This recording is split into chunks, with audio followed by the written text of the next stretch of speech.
Hello, and welcome back to Man Enough. I'm Justin Baldoni here with the incredible Liz Plank, Jamie Heath, and the one and only, my dear friend, Mr. Jay Shetty. Dude, we're finally doing this. We're doing it. Thank you for having me, guys. Have you ever been on a podcast before? I've never been on a podcast with three co-hosts before. So this is not your So this is special. podcast. This is very special. I just wanted this to be your first podcast ever, but He's never been on any podcast. This is the first time I've been on a podcast which has such a beautiful, clear purpose to help people redefine who they want to be in the world. And so it is the first time. And it's the first time that I'm being interviewed by Justin. I've had him on the podcast before, which has been really special. It's the first time we're meeting. indeed. And Liz, I've been a huge fan of for like the last 5 years. I've just been name dropping all her video names since we met. And I'm so grateful to get to meet you today, Jamie. So Indeed. thank you for having me. Thanks for being here. God, Jay, you're just special. You're a special man. It's like you meet people that you know were sent by God with a purpose to just like make it a little better. And you're one of those people. You are a best-selling author. You are a former monk and a purpose coach. You're the host of an incredibly popular podcast, On Purpose, speaking of purpose, which has more than 64 million downloads. Your YouTube videos have been streamed 2 billion times. That's like a third of the planet. And I hope you find success one day. Maybe one day you can be on a podcast. when you finished your studies, you turned down jobs in the business world to go live in India and become a full-time monk. That inspired your book, Think Like a Monk. It came out in September 2020 during this pandemic, and I know you've talked about it so much. Hopefully we will get to talk about it and so many more other things.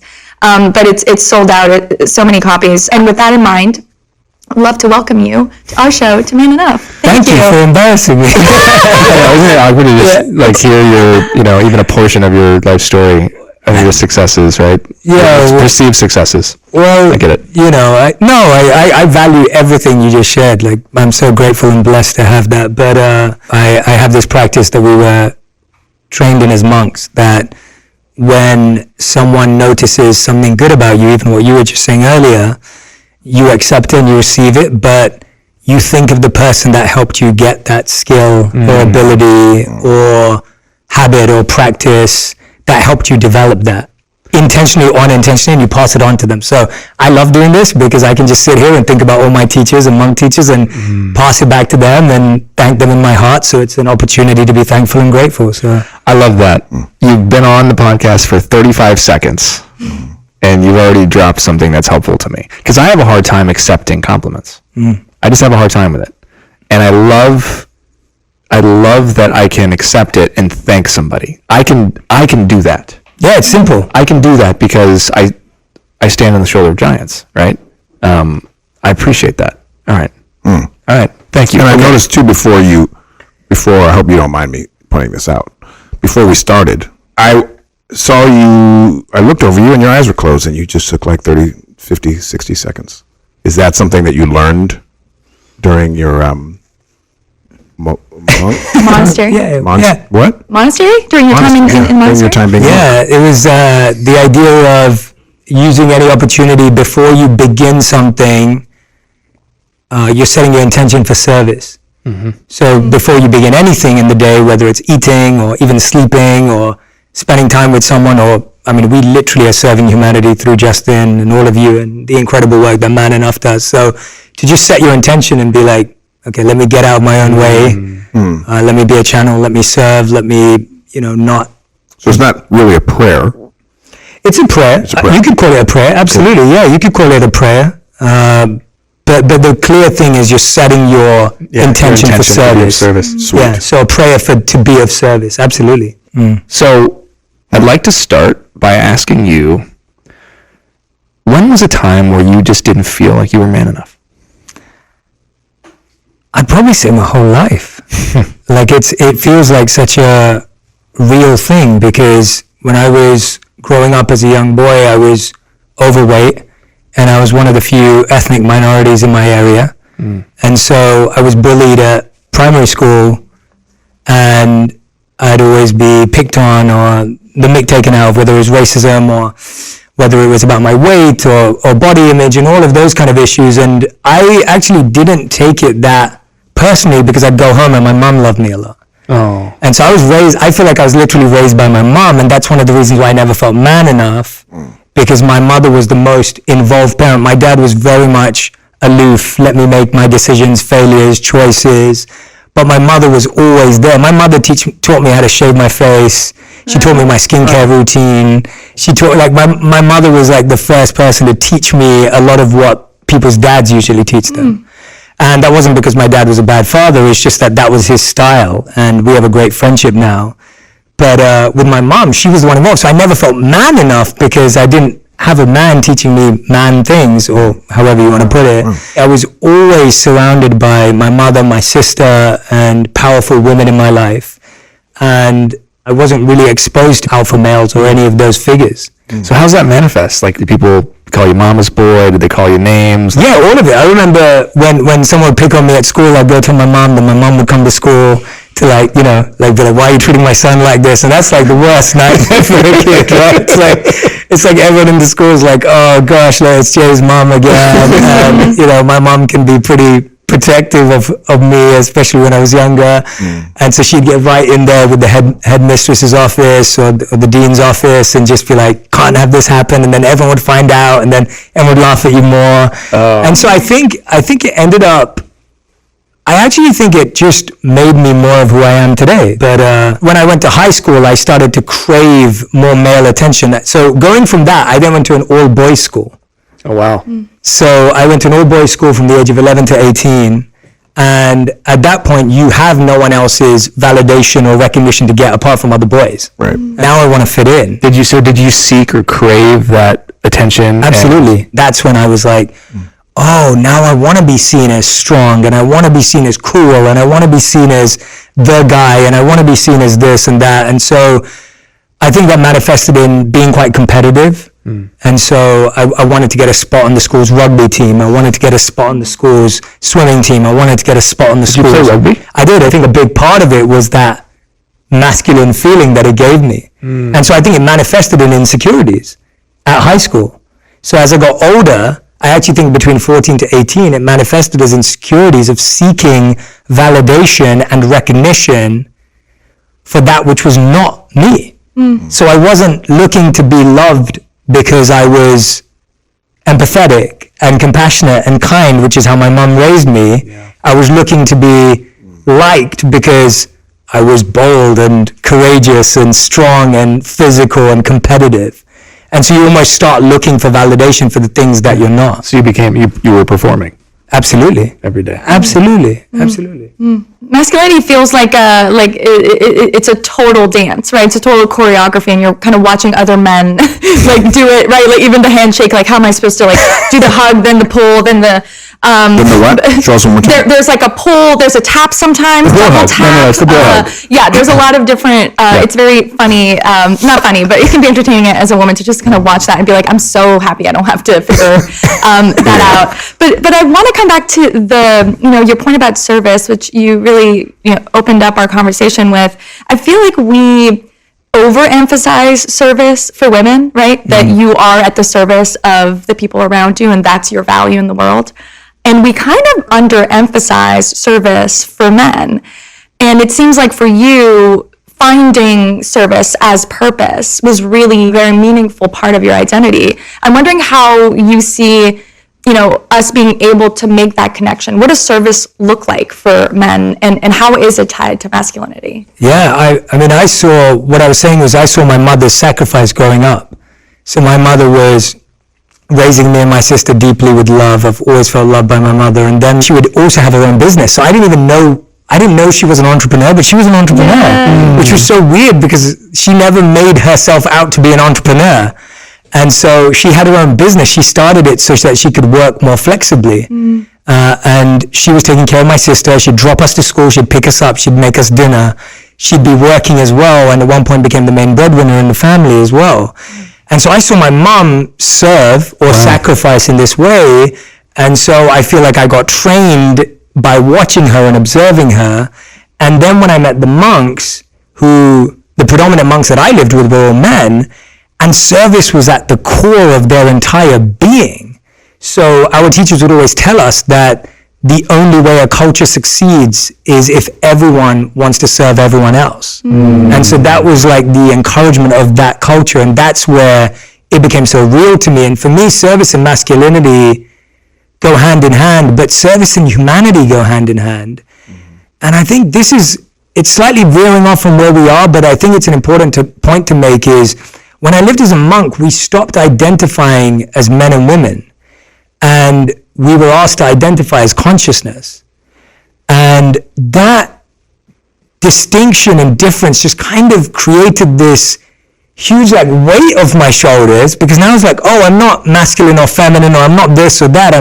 You just are. I'm just consciousness. I'm a human. I'm a soul. I'm whatever you want to call it. I'm energy, and that energy is wired for service.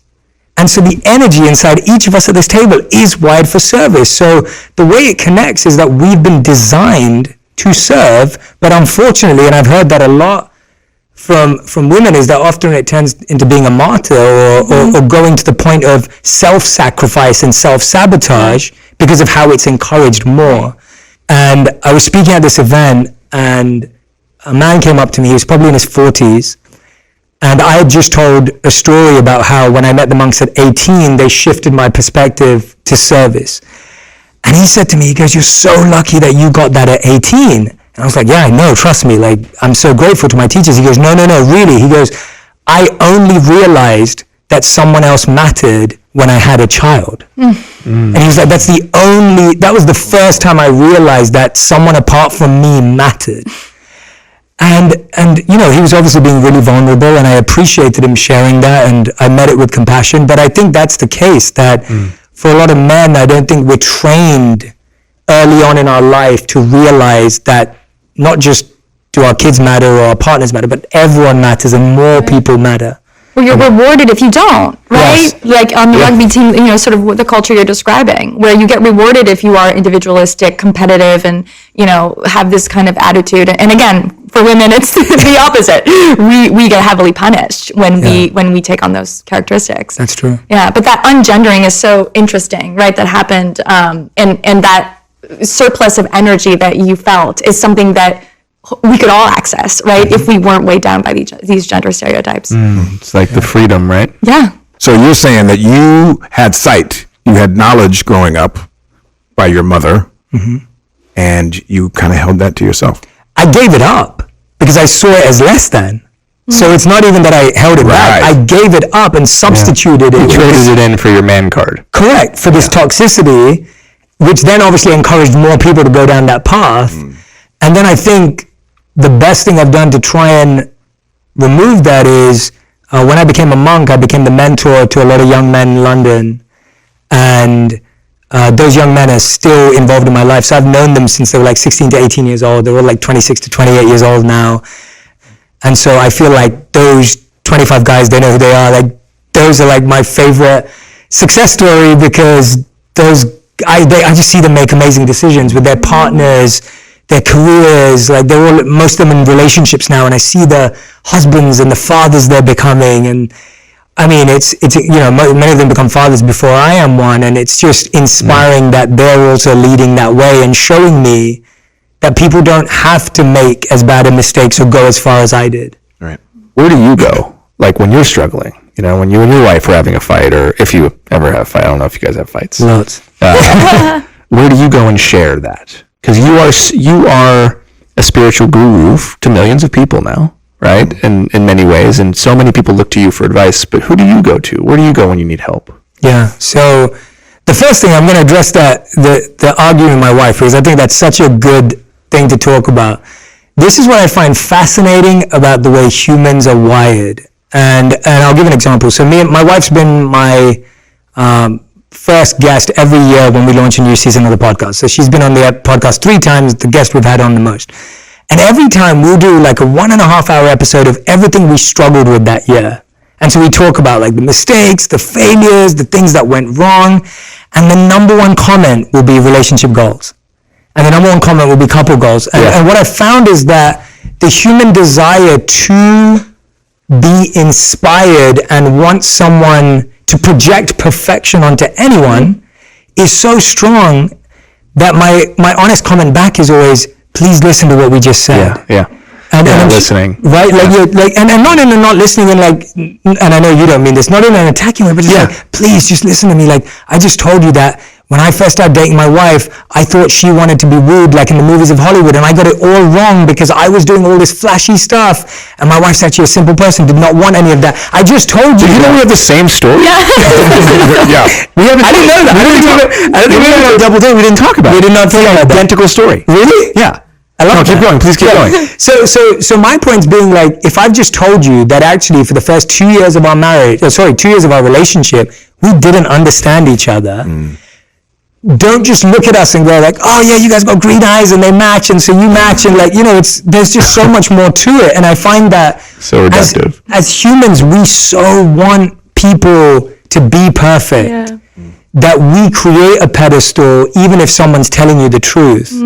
And I think if we just sit and we'll listen to each other, then A, we won't be let down by people, and B, we won't put people on the pedestal. But who do I go to? So the first thing, I definitely turn to my texts.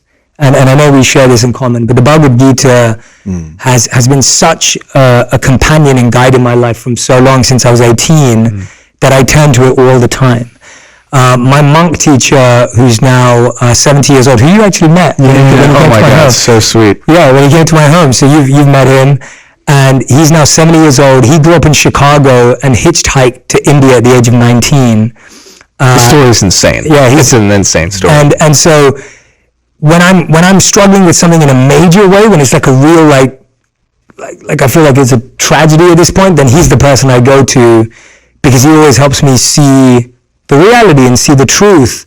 Again, there's monks in between that journey, so he's like kind of at the top of the order, but then there's other ones that are more like older brothers, and I can be more vulnerable with them, and I don't feel like...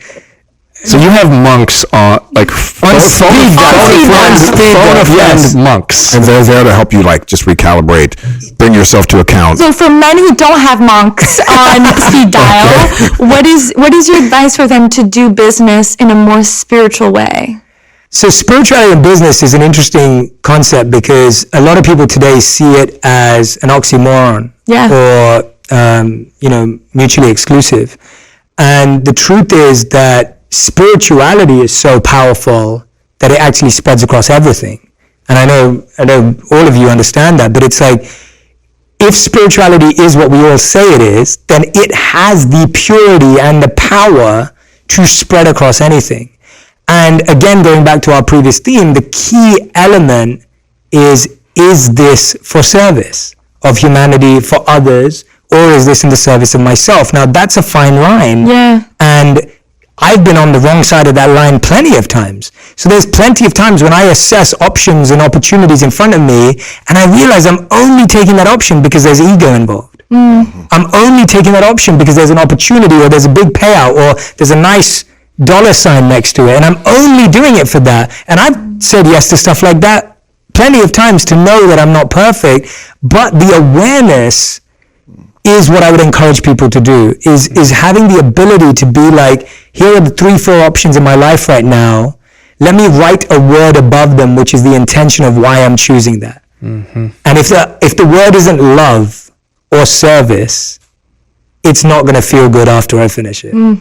And so that's what I would encourage people to do, as a reflection without needing anyone in their life or anyone around them. I love that. I love that there's this, I don't know the quote exactly, but one of the central figures in the Baha'i faith talks about Abdu'l-Baha, that when you are suffering and when you are going through something and you cannot find a way out, to immediately go be of service to another. Because when you are service to others, you find that your own pains and things just dissipate through that. So when you talked about earlier about being wired for service, so while I think that, also there are some people that are put into service to others, not to be of pure service because they're forced to be put there. Women are some. wives oftentimes, unless we do something different. I have these conversations with Liz all the time. The service that I've always seen with women in my life, my mother, grandmother, all of them, they, there was a lot of sexism going on as well. Not necessarily by my father. Certainly, I want to say no, but all of the stuff that was being experienced. So I think that this idea of service being elevated, but service being forced, how do we really talk about that? And how does service and capitalism, right, like, which feel at odds, how do you reconcile that? Yeah, there's a beautiful statement by Peter Diamandis, and he says that we should redefine the word billionaire to be someone who impacts the lives of 1 billion people. Now, whether you think of that from spirituality or from a money perspective, the wealthiest people in the world are creating something that services the most amount of people, and the scale of the problem you're solving and the depth of the issue is how much money you make. So if someone created a cure for cancer and was able to scale it across the world, they would probably be the wealthiest person on the planet because they created something out of service. Now, you may say, well, Jay, well, no, many people out of wanting the money will figure that out. I'd say that they may, but I'm hoping that on that journey, they'll upgrade and their desire and their intention will be purified. And I think this was what I loved learning from the Bhagavad Gita, which was this idea of there is no pure intention. All intentions are percentages and divided. So when you first start something, you may have a 70% pure intention, but there's 30% of ego in that. Or when you start, it's probably the other way around, 25% good intention and 75% of ego, but it's purified in the process. So even if you look at people who've set out their lives, and I work with many of them who set out at the beginning of their lives to become wealthy and famous, when they became wealthy and famous, they then realized that wasn't the point, and they were purified in the process of achieving their goal. And so the way I think about it is that in a capitalist society, even the people that are succeeding because of service, whether it's conscious or not conscious, whether it's intentional or unintentional, they're still only successful. Like Amazon is successful because we all want its service. Like we want to be served by Amazon, right? And I'm not promoting or de-promoting Amazon. I'm just making the point that because it serves a daily need for the majority of the population, they are financially successful because of it. Does that make sense, Liz? I don't know if I'm answering your question. Well, and I see your face, so I'm like, I want to... Well, because I feel like it doesn't purify. Like Jeff Bezos... actually, I don't care about pissing off Jeff Bezos. I'm doing it with love. Jeff Bezos, I don't have any evidence that he was purified by becoming a billionaire. Like, he still has 28 bathrooms, but then he's preventing his workers from unionizing, right? So, like, yeah, I guess I'm still wondering how to reconcile those things. And we've talked about the intersection of masculinity and risk, about how, women are willing to take big risks when it comes to redistribution, when it comes to more taxation, when it comes to the environment. And it's actually men who, and particularly white men, that I'm just speaking the data. Hey, I'm sitting here. It's particularly white men because, the 10 most wealthiest people are white men. They have the most to lose. So I think about that all the time. I'm bringing this up because it's something that I grapple with. Yeah. Where I feel like my heart is in the right place, and 100% I've known when it's not, or when I've done something I'm like, this was not for the right reason. But yeah, how do we reconcile those things? I think. And whether anyone's been purified or not, and where their journey of life goes, we'll find out, right? With everyone. I really believe that everyone's on this recurring journey of life, and it's all to get people to realize that service is the only goal.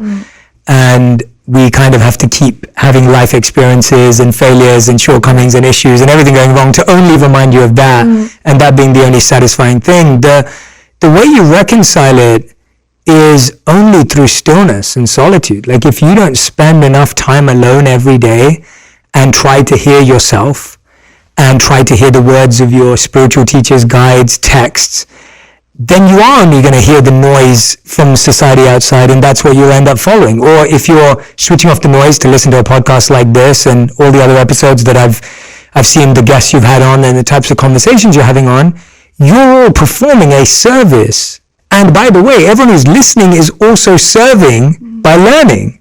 So it's not only the giver that is serving, the receiver is also serving. I think the bigger challenge is also that we've just lacked examples of that. And so to me, it's like I would be traveling with one of our senior monk leaders. You know, this gentleman's 70 years old. I'm like, I don't know, 21 years old. And every day we'd wake up in the morning and he would bow down before me on the floor to honor the soul that's within my heart. And I would do the same back, but he would always beat me to it. And there was no one watching. There were no fanfare. There was no audience. There was no one to do it for. I wasn't Jay Shetty. Like, I was just a kid who's 21 years old. And that's how we were taught to behave with each other, with that much level of respect. Now, he would have done that with anyone in the room. So the reason I'm sharing that is, like, when I experienced that level of masculine, or whatever you want to call that, like, you know, when I experienced that, it gave me faith that a man can be extremely powerful by being extremely humble. Yeah. That a man could penetrate my heart by being really kind and caring and compassionate. But if you've never experienced that, how are you to believe that that's possible? Yeah. I think the first step is to seek and find. Like, I think it's hard to tell anyone the formula for how to navigate that without them finding a purpose that is bigger than themselves. Yeah. Like, it's hard for anyone to navigate life. Sometimes your purpose bigger than yourself becomes your family, and your love for your family, and that's as far and wide as your mind wants to go, and that's beautiful. Yeah. And for some people it becomes the world, and for some people it becomes their town and their city, but everyone has to have something. You know, those beautiful words of Martin Luther King of, you know, if you have nothing to die for, you have nothing to live for. Like, that to me is the clear purpose of life, where we have to seek out what it is that we really care about and what we really believe in. And that can be your family. That's totally fine. Like, this doesn't have to be like I'm going to become an activist and change the world conversation. This is, I care about the quality of life my family has. But I think about quality based on the depth of their experience of life, not just what they have. And I'm going to live my life, or try and live my life in that way. And so to me, the first step is to seek mentors, coaches, guides, guidance. It has to be. It always is. I had the fortune of interviewing Walter Isaacson. He's famously known to write the biographies of the biggest icons of all time. So he wrote the official biography of Leonardo da Vinci, Einstein, Steve Jobs. Like, you know, just it's insane. And he worked at CNN and Time before that. And he wrote a new book about a lady named Jennifer Doudna, who is the founder of gene editing. Now, she's a female scientist who was told by her school teachers that women don't become scientists. Right? Like, women can't be scientists. She just won the Nobel Prize for her discovery. So amazing. And he just wrote a book about her life. It's called Codebreaker. The reason why I'm sharing all of that is that some girl's going to pick up that book, or guy, both, or anyone, or they are going to pick up that book, and they are going to find their role model in that book. We may not have a monk on speed dial, we may not have met a monk when you're 18, but you're going to find when you start searching and looking, and when you find that, you're going to read it, you're going to internalize it, and it's going to change how you think. And I just feel that encouraging people to find coaches, guides, and mentors is the best thing I can do, because there's no one we admire that doesn't have that. Whether they're an athlete, whether they're a singer, whether they're a musician, whether they're a videographer or editor, everyone's had mentors, guides, and coaches, but it's become so far removed from our lives today that everyone thinks they have to figure it out for themselves, and that's where the mess is created from. It sounds like an obvious point, but it's almost like we obviously haven't pushed it enough. Right. Because as a man, to take another person as your mentor also requires you to have humility. You've got to forgive yourself. You've got to be compassionate to yourself. So the simple act of taking on a mentor actually does more for your masculinity than anything else. And also being a mentor, Yes. right? You reach a place and you have your success, or you've achieved something, and then being of service to that person who's sending the elevator back down. Mm-hmm. But it's the biggest myth of masculinity that we have to do it by ourselves. Yes. Like that that we can't ask for help. We can't ask for guidance. We can't ask for those things. Yeah. Yeah. I want to ask you something real quick, Jay, because I don't know how you do it. And social media. I want to talk about social media for a second. We talked about it a little bit when I joined your podcast, but we know what social media in many ways does to our brains. We get dopamine hits left and right, much more than, we ever have in human history. Like, dislike, followers, comments, all of which are contributing, I think, to a different kind of pandemic, which is like extremely low self-worth, seeking external validation, and everybody wanting to become the center of attention, an influencer, to have influence. And then you mix in like what's becoming trendy or popular or woke in culture, and then you have service, right? And these lines get very blurred. Like, I've struggled with, like, do I post that? Do I not post that? Like, oh, that didn't get as many likes. And I still have those thoughts. And I just imagine 15-year-olds and 12-year-olds now that are getting social media and all of these things. And I remember watching this, like, I swear she was 8 years old. She was by herself in a CVS doing a TikTok holding the phone by herself, and I was really confused, and I looked at that and my heart broke just thinking about the performative aspect of what social media does. How have you stayed above water? How have you not been affected, or are you ever affected? And I guess that's my question is, are you also affected by if something doesn't have a lot of likes, or if a podcast doesn't have a lot of downloads? Because you seem impermeable in that way. Like, you have the teachings, you're so rooted in the teachings and in your meditation and your practice that it's like you're not shaken by the outside world, but you're teaching people this wisdom, this ancient wisdom, but yet you're doing it from the swamp. How do you stay out of it? And do you struggle ever? You fall in, and you fall in again. All the time. Social media was my last resort to try and share a message that I deeply believed the world needed. And so if I had it my way, I would never have taken to social media. I would have done it through one of these official channels that wouldn't give me a chance. And I think people don't think that. People think, oh yeah, you joined social media because you want to get it's like, I joined social media because I didn't know any other way to spread the message. So going back to mistakes on social media or failures, I've fallen into it so many times that I fall into on a daily basis. If your life revolves around serving through social media, you have to become phenomenal at social media strategy. You can't separate the two. You have to. The problem is when the strategy overtakes the sincerity. Mm-hmm. The problem is when the strategy overtakes the creativity or overshadows the creativity. The problem is when the strategy just becomes a game and now you're just living in this fake world you've created. Yeah. And that's the problem. When you just look at the likes and you don't look at the comments, when you look at the views but you don't look at the engagement, and when I say engagement, I mean the depth of it. What are people saying? How are they feeling? That's what humanizes it again for me. So that's what I'm holding on to, is the humanizing of it, of seeing like, how is this genuinely having a human impact, not a data impact? And I think that's where our mindset as strategists versus spiritualists goes, is as a strategist, you're meant to think data, but as a spiritualist, you're meant to think depth. And so you can't let data overshadow depth. And what I love about algorithms is that they always keep you humble. You will never beat the algorithm. It will always keep you humble. So if you're actually doing it for likes and love and hearts, you will give up.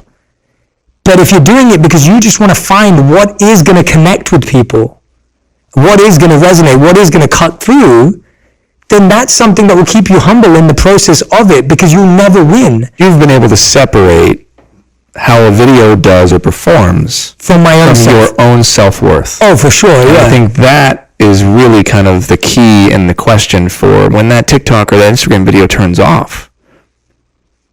They're left with themselves. Yeah. And, one of the things you teach is being with yourself. But if they don't know how to be with themselves, so I guess this is an opportunity. I'm asking you to to talk to them if someone's listening right now who's struggling with that, because I have struggled with it, especially from a service perspective. Like, I'm here to be of service. Why am I making this about? Why do I care? Why should I care? I don't care. Do I care? I do care. Shit, I care too much. No, I didn't get, and it's like, should I post that? No, but this is my platform. I want to post whatever I want. I want to post a picture of the sunset, but no one's going to like the picture of the sunset, Justin. So post something, I've had these conversations with myself, and the fact that I'm having them drive me crazy. And you just strike me as somebody who doesn't have them as much. And maybe that's because you have a sense of self. The practical answer is all the work goes in thinking about something up front. So when you set your intention when you're creating a piece of content. So my book's the biggest, deepest, most meaningful thing I put out in the world, in my opinion. And I spent a lot of time writing it, researching it, I remember thinking about the experience. Every day you were on a mission, 3-4 hours a day. You were literally, yeah. And I knew that I wanted science in it, and I wanted monk research in it, and so I had monks researching. I had a scientific researcher. Like, it was a real team project to get it to be what I wanted it to be. And I put in all the work up front because my intention was, if you create something with the love, with the service, with the intention of that, then that's what people are going to feel. Whereas if I create it with the intention of going viral, or which you can't actually do, because viral by nature and by what it is means that you can't predict it. Like, people can do that. People decide that. With the book, if you're obsessed with X result, it ruins the process. Yeah. So for me, when I'm in the process, I really shut my windows and I close the doors, and I'm like, this process has to be as pure as possible. So it's not 100%, but it's as good as it can get. And when we look at, and when we talk about how do we share this with the world, let's also make the process really good. Are we sharing in the right places? Are we getting it right? And then when you share it, you know that you've done everything you possibly could to make it worthwhile. And if it doesn't work, you can take that because you've done everything. The problem is when you put something out with the desire of, it's going to do great, I know, I masterminded this, it's perfect, and then it doesn't do well, then it affects you. Whereas when you've built all your self-worth in the process of that, and so I sent my publishers an email, and I'm saying this because I'm proud of myself for doing this, and I'm going to say that here. I sent them an email the day before the book came out, and we had no idea what was going to happen or anything, and I said, I just want to thank you for this process. It's been the best process I've ever had. I love you guys. It's been amazing. You've been the best team I've ever worked with. I really appreciate you, from the editor down to the fact checker, down to this, whatever, everyone on the team. And I just want you to know I'm already proud of what we've achieved. And I sent that email off to them. And I remember the president of the company that I work with, he replied to me, he goes, Jay, we never get one of these emails the day before the book comes out. Right. He's like, we always get this if the book does well or whatever. And I was like, no, I genuinely feel so proud of what we've achieved already. Whatever happens, happens. I had my UK publisher tell me, Jay, you know what? We're probably not going to hit number 1 on the Sunday Times in the UK because, there's some big hitters in the UK coming out this week. Are you okay with that? I was like, dude, I've written the best book I possibly could. We've done the best launch that I probably could have done. I couldn't have done anymore. I'm good. Like, whatever. I don't care. And it's like, to me, that's the only way to not care, is that you put all your heart into the creation. So that's the practical answer. Wow. The philosophical answer and the more spiritual answer is, I'm flawed. I do seek validation in what people think of me. I do get upset if someone doesn't like my videos and like someone else's. And I forgive myself, I'm compassionate, and I start over again. Like, that's just the real answer. Like, that's just the truth. I love that. I mess up, I fall down. I get that I do get worried about, will I be relevant next year? I do get worried about, will people care about me? I do get worried about, have I said anything good on this podcast right now? Is there anything that I've said that is actually even worth this podcast? I do think about that, every time. I think about that every time I record a solo episode of my podcast. And I think about it all the time. But what do? I allow myself to feel that. I allow myself to experience it. I forgive myself for judging myself. And then I start again. And I start every day as if it was new. And my wife and I have this amazing ability, we both have it, is that we can go to sleep, forget the night before, and start again. And I think that my memory literally does that. I erase all of my failures and mistakes from the day before and just start afresh every day, because it's the only way I know to allow myself to have another go at it. Just the idea of allowing yourself to have some compassion for yourself. And I think everyone who's sitting out there who's judging themselves, accept that you judge yourself, be compassionate, but then seek to redirect that energy. whatever table you're at, and whoever's at that table is what you judge yourself by. So when we heard that famous quote of you are the average of the 5 people you spend the most time with, actually what the truth is, your value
become the average of the 5 people and their values. I love that. When we talked, you and I did like a pandemic check-in with like a man enough kind of check-in, and you had admitted that you were addicted to video games for a little bit. I was. And that was big. In the book, I talk about, an ongoing struggle I've had with porn since I was, a kid. And you said it caught you by surprise, that you were addicted. You found yourself like, taking all of this emotion and just playing video games, and hours would pass by. Yeah. I'm curious. Which one, by the way? So FIFA, NBA 2K. All right, I'm with you. 2K21, no, I have. And Assassin's Creed, which is really messed up. Wait. A monk? Playing Assassin's Creed, yes. Right.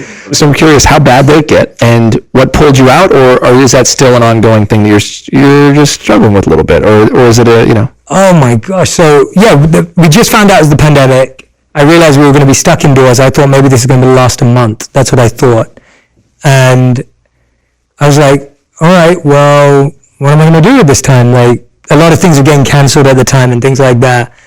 And we had a friend my wife's friend staying with us, so they would always be spending time together and everything, so I was pretty much on my own. And instead of meditating more or reading more, I ordered a PlayStation, which, by the way, I hadn't played video games for 10 years. Like, I just hadn't. I hadn't watched TV properly, watched a series on TV. I'd watch movies, I love movies. I hadn't watched a TV show for 10 years. But I literally would sit there and play hours and hours of video games, and I think I didn't stop playing for it took 3 to 4 weeks before I realized that I'd been playing video games for 8 hours a day. 8 hours. Time was wasted. I thought I was dealing well with what was going on, but actually I was just using that as my escape to what was actually happening in the world. And I know it sounds stupid, it's video games, but it's not, it's terrible. I mean, when I would play Assassin's Creed, I would walk out and my wife was just like, you look like you've just exited a war. Are you okay? She would literally look at me like... Our camera crew's laughing. They're like, oh, I feel that. she was literally like, are you... she would see me come out of the room, I come out of the cave of she's like, are you okay? I don't think that game's good for you. I don't think that game's good for your energy. And it was 3 to 4 weeks in where I realized, I was like, God, the world's suffering right now. I should be serving. I'm sitting here playing video games. But... I have to allow myself and cut myself some slack that was my escape at the time. Yeah. I just hadn't slowed down and I hadn't stopped for the last 3 to 4 years. Yeah. I hadn't allowed myself to have any downtime because I was building and serving and creating. That was my outlet. You still realize that it starts to damage your relationships. My mom was like, why are you not calling? I'm not calling my mom. I'm playing 8 hours of video games. Yeah. I'm not calling my sister and I'm playing 8 hours of video games. I'm not spending time with my wife. And it's kind of like anything that doesn't have moderation involved. Yeah, totally. Then is toxic, right? You drink too much water and then it's toxic. My therapist put it this way: if it's fine, it's acceptable behavior if you're doing it, and afterwards you don't feel any shame. Yes, right. yes. But if you feel bad or terrible and yet you do it again, then you should look at it. Well, there are bad things men can do that they don't feel shame about. Well, for somebody who's by the time you get to therapy and you're actually working on that thing. And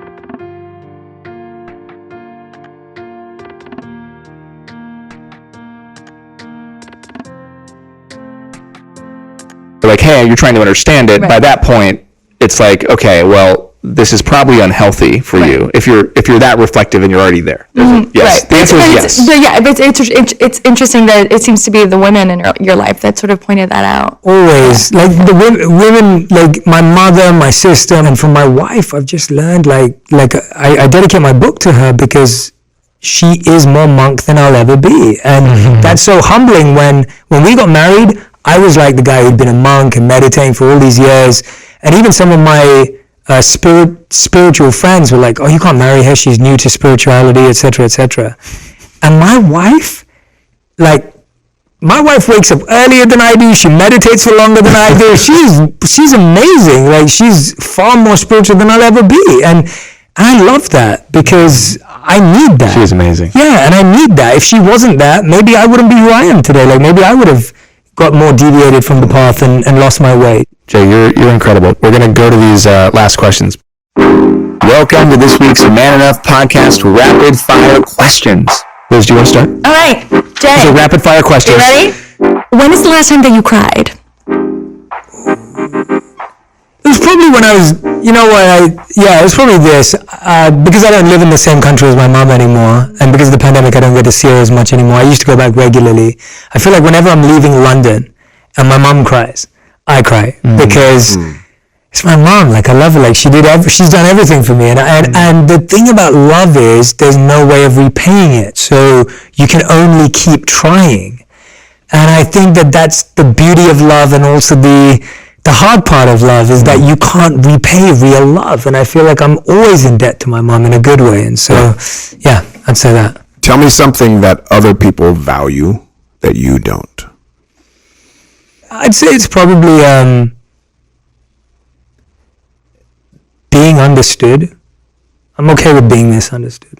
Wow. I just think it's the reality. I just don't think you will ever be understood by everyone, and so it's okay. Like I don't value being understood anymore. I love that. I used to love being I want to understood. take that as a superpower. Yeah. I'm going to add one. What are you afraid of? I'm afraid of not reaching my potential. I'm genuinely afraid of that. I do think about that. Like I think about the future, and I'm like, I don't want to die having thought that I didn't try my best to do everything that I was meant to do. And my teacher told me something once which set the pedestal of potential much higher. And he asked me once, he said, well, what are you doing right now as an update? And so I was telling him, I was like, I'm doing this podcast and we're launching this book. And I was just sharing it out of love and gratitude to him.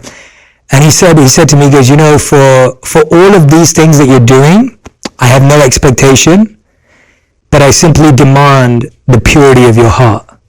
And I was just like, oh, that's a lot harder. and that's my biggest fear, that I don't live up to that, because I feel like I would have wasted all the love that he's given me over the years, and the amount of investment that these teachers have put into a random kid from London who is on his way to do all the stupid things that people do, and they've loved me through so much, and it upsets me to think that I mess it up. So yeah. When was the last time you apologized to someone? Today, to my wife. We were doing a video together, and I was rushing to come here or somewhere else, and I had the worst energy, and she stopped me and she looked me in the face and she was like, are you okay? Like, what's up? Like, I can tell that you're just frustrated to be here, but you need to do this right now, and are you okay with that? And then I was like, all right, let's just do it. I don't like your energy right now. And then I went back to her and I gave her a hug and I was like, I'm really sorry. Like, I'm just, I've had a lot on this past week and whatever. So yeah, that was, Thank you for sharing. And the final question, what does it mean to be man enough? I think, in my opinion, what it means to be man enough is to... There's a beautiful statement by Russell Barkley where he said that people who need the most love often ask for it in the most unloving ways.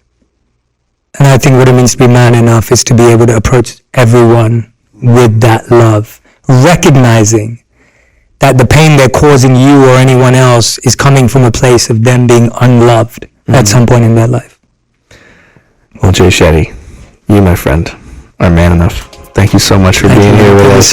Thank you, Liz. Thanks so much for doing this in person. Thank you. Too, man. I know